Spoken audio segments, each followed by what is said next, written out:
আজকের ভিডিওটা শুরু করলাম বাইরে থেকে। এখন রাত্রি প্রায় 9টা বেজে গেছে। আর দেখো আমি দাঁড়িয়ে রয়েছি আমার বাড়ির পাশেই দত্ত রোডে দাঁড়িয়ে রয়েছি।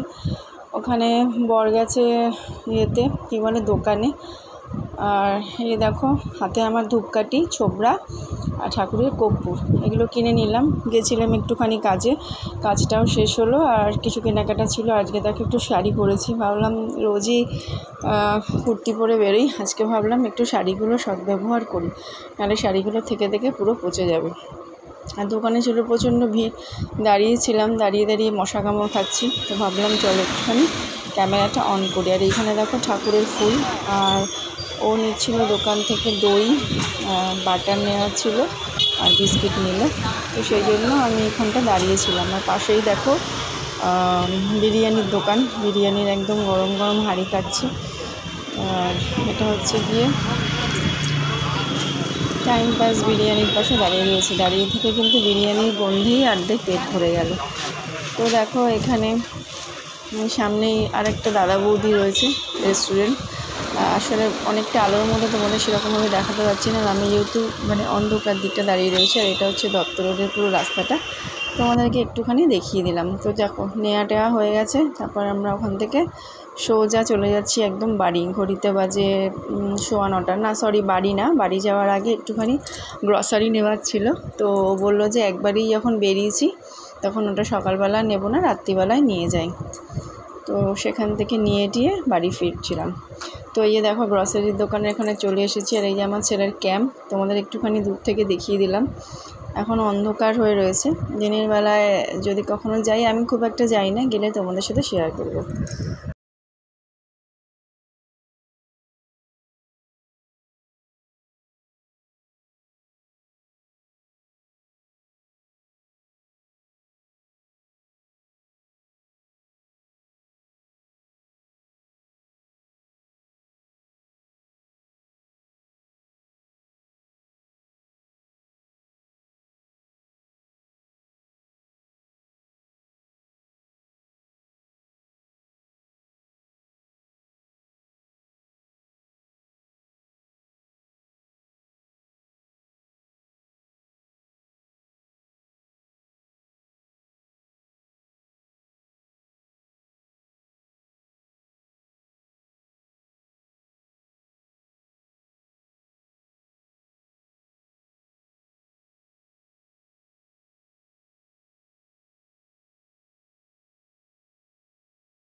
তো চলো পরের দিন সকাল থেকে আবার তোমাদের সাথে ভিডিওটা স্টার্ট করলাম। Good morning friends, welcome back to my channel. আমি শম্পা চলে এসেছি সকাল সকাল একদম গরম গরম লুচি নিয়ে। আজকে হচ্ছে সানডে, আগের দিন ছিল স্যাটারডে। তো সানডে মানেই একটুখানি খাওয়া দাওয়ার বেনিয়ম হবে আর একটু ভালো মন্দ খাওয়া দাওয়া। তো সেই জন্য ভাবলাম ব্রেকফাস্টে লুচি করি। লুচি আর সাদা আলুর তরকারি করেছিলাম।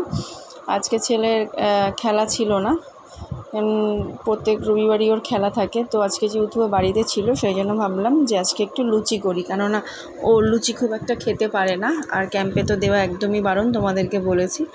তো এই যে দেখো গরম গরম ফুলকো ফুলকো লুচি করলাম। এবারে ব্রেকফাস্টটা কমপ্লিট করব, তারপরে আজকে লাঞ্চ বানাবো। আর আমার ছেলের এখন জিমে ভর্তি হয়েছে, তোমাদের তো বলেছি। আর ওর এখন খাওয়া দাওয়া শিডিউল টোটালি চেঞ্জ হয়ে গেছে।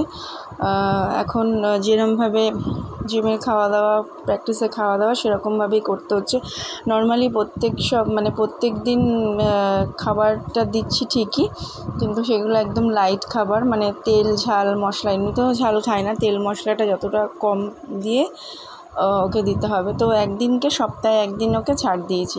প্রত্যেক দিনই ভালো লাগে কার খেতে বলো, ওই জন্য সানডেটাকে বেছে নিয়েছি যে সানডের দিনে তোমার যেটা মন চাইবে সেটা খাবে। তো সেই জন্য ভাবলাম যে আজকে একটুখানি লাঞ্চটা একটু অন্য ধরনের করি, তাই ভাবলাম কি করব, ফ্রাইড রাইস আর চিলি চিকেন করলাম।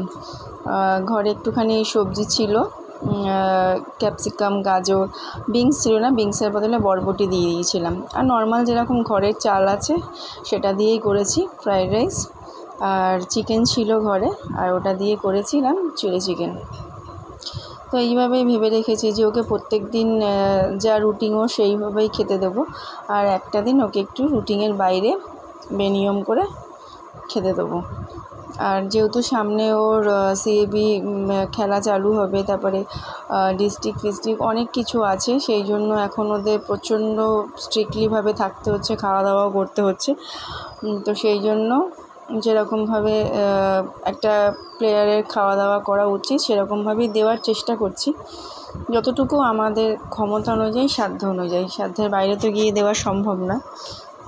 তো দেখো এখানে বিরিয়ানির মশলা দিয়ে দিলাম একটু, আর আমি কিন্তু ফ্রাইড রাইসে একটু বিরিয়ানির মশলা অ্যাড করি, তোমরাও চাইলে অ্যাড করে দেখতে পারো, খেতে কিন্তু খুব টেস্ট হয়। আর একটুখানি দিয়ে দিলাম গরম মশলা, আর নুন, চিনি, ঘি যেরকম দিতে হয় সেরকম দিয়ে তৈরি হয়ে গেল একদম ঝরঝরে ফ্রাইড রাইস। এই দেখো একদম ফ্রাইড রাইসের কমপ্লিট লুক তোমাদের সাথে শেয়ার করে দিলাম। আর ওদিকে কিন্তু চিলি চিকেনটা আমার হচ্ছে, চিলি চিকেনটার পকোড়াগুলোকে ভেজে তুলে নিয়েছি, চিকেনগুলোকে। এবার একটুখানি এখানে আদা দিয়ে দিয়েছি, আর রসুনটা কুচি করিনি, রসুনটা করেছি পেস্ট। তো এই যে দেখো এখানে পকোড়াগুলো সমস্ত রেডি। এরপরে এখান থেকে যেরকম নর্মালি হয়, এই যে সব কিছু কেটে নিয়েছি, চিলি চিকেনের সবজি টবজিগুলো কেটে নিয়ে ভালো করে একদম চিলি চিকেনটাকে করে নেব। তো সানডেতে কিন্তু ম্যাক্সিমামের বাড়িতেই কিন্তু চিকেন বলো মাটন বলো হয়ে থাকে, কেননা মাংসের দোকানে কিন্তু বেশ ভালোই ভিড় থাকে সানডের সকালবেলাটা। আর যেহেতু ম্যাক্সিমাম লোক ওয়ার্কিং থাকে, সেই জন্য সানডেটা ছুটি পায় বলে সবাই একটুখানি জমিয়ে খাওয়া দাওয়া করে। আর আমাদের ব্যবসাদারদের তো কোনো ছুটি নেই, তো সেই জন্য আমি সব কিছু বেছে শুনে সানডেটাকেই ধরেছি যে সানডেতে একটুখানি নিয়মের বাইরে চলবো। তো এই যে দেখো এখানে কিন্তু চিলি চিকেন আমার মোটামুটি একদম তৈরি। এই যে দেখো ফাইনাল লুক আর একবার দেখিয়ে দিলাম। এখানে হয়ে গেছে ফ্রাইড রাইস, আর এখানে হয়ে গেছে চিলি চিকেন। এই যে দেখো নামানোর আগে আমি একটুখানি বাটার দিয়ে দিয়েছিলাম, সেটা তোমাদের সাথে শেয়ার করে নিতে। চলো কমপ্লিট আমাদের সানডের লাঞ্চ। তো ফ্রেন্ডস দেখতেই পেলে আজকে স্পেশাল লাঞ্চের মেনু। যেহেতু রবিবার তো একটু স্পেশালি হওয়ার কথা, আর এবার থেকে শুধুমাত্র প্রত্যেক রবিবারই স্পেশাল হবে, আদারওয়াইজ বাকি দিন একদম নর্মাল খাওয়া দাওয়া। আর এখন ঘড়িতে বাজে প্রায় 2টো, আর আজকে আমার একটু লেট হয়ে গেছে, কারণ সকালটা খুব সুন্দর একটা রোদ দিয়ে শুরু হয়েছিল, আর তারপরে থেকে শুরু হলো বেশ বৃষ্টি। জামা কাপড় মেশিনে সব কেচে ধুয়ে মানে কাঁচা সব কমপ্লিট, সেগুলোকে আবার ছাদ থেকে তুলে নিয়ে আসলাম, কেননা আকাশের যে অবস্থা দেখছি তাতে আর বেশিক্ষণ রেখে লাভ নেই। তো চলো আজকের ভিডিওটা এখানে এন্ড করছি। শুরু করেছিলাম কালকে রাত থেকে, আর রাতে আর শেষ করা হয়নি। তো ভাবলাম যে চলো আজকে রবিবারের স্পেশাল মেনু দিয়ে ভিডিওটা শেষ করব। তো আজকের মতন এখানেই টাটা, গুড বাই। আর তোমাদের যদি ভালো লেগে থাকে তাহলে প্লিজ একটা লাইক, শেয়ার আর সাবস্ক্রাইব কিন্তু করে দিও। তোমাদের একটা সাবস্ক্রাইব কিন্তু অনেক দূর আমাকে এগিয়ে নিয়ে যেতে পারে, যদি ভিডিওগুলো ভালো লেগে থাকে। ঠিক আছে, তো চলো, happy rainy day, happy Sunday and tata.